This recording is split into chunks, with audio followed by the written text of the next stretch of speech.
name Africa's last colony? Western Sahara has been occupied by neighboring Morocco for more than 40 years.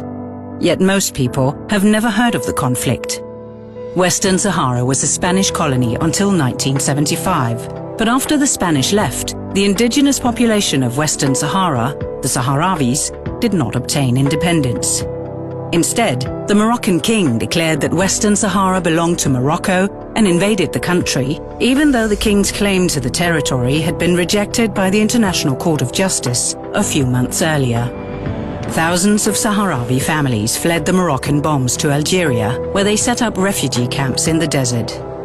Here, the Sahrawis established an exile state, and for more than 15 years, the Sahrawi Liberation Movement, Polisario, fought the Moroccan invaders. During the war, Morocco built a wall extending more than 2,000 kilometers across the desert. With the aid of more than 100,000 soldiers and millions of landmines, the wall still separates the occupied territories from the rest of Western Sahara. In the occupied territories, the Sahrawis live under Morocco's brutal occupation, where peaceful resistance is met by violence, imprisonment and torture. Outside the occupied territories, many Sahrawis still live in refugee camps, surviving on international food aid.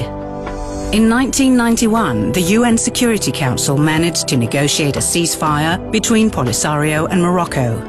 One of the conditions of the ceasefire was a promised referendum on the status of Western Sahara. But now, 25 years later, the Sahrawis are still awaiting the referendum. No country in the world recognizes Morocco's occupation of Western Sahara, and the UN Security Council has repeatedly maintained the right of the Sahrawis to self-determination. Yet the international community, and the European Union in particular, fail to act against the crimes committed by the Moroccan regime.